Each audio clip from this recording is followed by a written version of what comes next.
Hello friends, welcome to counter top classics. இன்றைக்கி நம்ம சமையல் மேடையில் வெஜ் ரோல் தான் நம்ம செய்ய போகிறோம். நம்மளுக்கு பிடிச்ச வெஜிடபிள்ஸ் எல்லாம் சேர்த்து அது கூட பன்னீர் சேர்த்து செய்யும்போது அருமையாக இருக்கும் டேஸ்ட்டு. குழந்தைகளுக்கு லஞ்ச் பாக்ஸுக்கு வேணாலும் பேக் பண்ணி தரலாம். அந்தளவுக்கு வந்து டேஸ்ட்டாகவும் இருக்குது, நல்லா சாஃப்டாகவும் இருக்குது. லஞ்ச் டைமில் சாப்பிட்றதுக்கு ஈஸியாக எப்படி செய்யலாம் அப்படிங்கிறது தான் நம்ம இந்த வீடியோக்குள்ளே போய் பார்க்கலாம் வாங்க.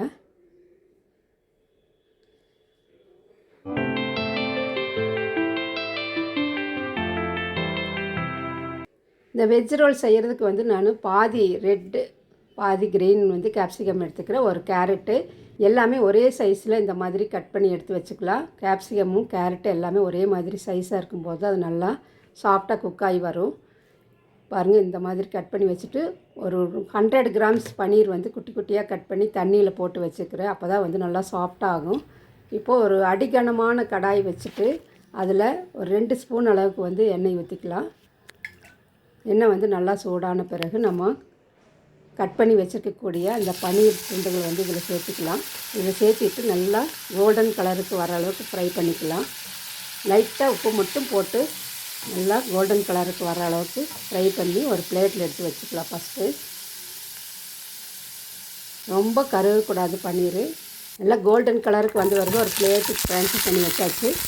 இப்போ வந்து நம்ம அதே கடாயில் ஒரு பல்லாரி வெங்காயம் நீளவாக்கில் கட் பண்ணி வச்சுக்கிறேன், அதையும் சேர்த்துக்கலாம். வெங்காயம் வந்து ரொம்ப வதங்க வேண்டியது இல்லை. இந்த அளவுக்கு வந்து கொஞ்சமாக இந்த கண்ணாடி பதம்னு சொல்லுவோம் இல்லைங்களா, அந்த கலருக்கு வந்த உடனே நம்ம கட் பண்ணி வச்சுக்கக்கூடிய வெஜிடபிள்ஸ் எல்லாம் சேர்த்துக்கலாம். அதுக்கு முன்னாடி கொஞ்சமாக உப்பு சேர்த்துக்கலாம். உப்பு சேர்த்துட்டு ஃபஸ்ட்டு வந்து கேரட் துண்டுகளை வந்து நம்ம இதில் ஆட் பண்ணிவிட்டு ஒரு நிமிஷம் வந்து கேரட்டும் வெங்காயத்துக்கூட சேர்த்து நல்லா வதக்கும்போது கேரட் நல்லா சாஃப்டாக குக் ஆகிரும். அதுக்கு அடுத்தது வந்து நம்ம கட் பண்ணி வச்சுக்கக்கூடிய கேப்சிகம்மை இதில் சேர்த்துக்கலாம். அதே மாதிரி இந்த வெஜ் ரோலுக்கு வந்து வெஜிடபிள்ஸ் வந்து அதிகமாக வந்து சாஃப்டாக குக் ஆகக்கூடாது, க்ரன்ச்சியாக இருந்தால் தான் சாப்பிட்றதுக்கு நல்லாயிருக்கும். இப்போ க்ரீனு ரெட்டு கேப்சிகம் வந்து ரெண்டுமே ஆட் பண்ணியாச்சு. உப்பு நம்ம ஆல்ரெடி சேர்த்து வைக்கிறதுனால இது வந்து நல்லா சாஃப்ட் ஆகிருக்கு. குயிக்காக பார்த்தாலே தெரியும். அடிகனமான கடாய் வச்சு செய்யும்போது இது நல்லாயிருக்கும், சாஃப்டாக வெந்து வரும், இல்லாட்டி அடிப்பிடிச்சிடும். இப்போ வந்து ஓரளவுக்கு சாஃப்டான பிறகு நம்ம துருவி வச்சுக்கக்கூடிய கோஸ் வந்து சேர்த்துக்கலாம். இதுலேயே கோஸ் வந்து சீக்கிரமாகவே சாஃப்டாகிடும். அதனால் இந்த மாதிரி குட்டி குட்டியாக துருவி வச்சுட்டிங்கன்னா குழந்தைகள்லேருந்து பெரியவங்க எல்லாமே சாப்பிடலாம். ஓரளவுக்கு வந்து நல்லா மிக்ஸ் பண்ணி விட்டுட்டு நம்ம பன்னீர் துண்டுகளையும் இதில் ஆட் பண்ணிக்கலாம்.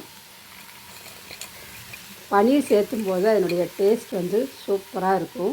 வெஜிடபிள்ஸ் கூட பன்னீர் வந்து நல்லா சேர்ந்து வர்ற மாதிரி கலந்து விட்டுட்டு காரத்துக்கு தேவையான அளவு தனி மிளகாத்தூள் வந்து ஒரு 1/2 டீஸ்பூன் வந்து நான் சேர்த்திக்கிறேன். உங்களுக்கு வந்து என்ன தூள் வேணுமோ, சில்லி ஃப்ளாக்ஸ் வேணாலும் நம்ம சேர்த்துக்கலாம். கரம் மசாலா எதுவுமே நான் சேர்த்துல. இப்போ பாருங்கள், இந்த அளவுக்கு நல்லா கலந்து விட்டுடலாம்.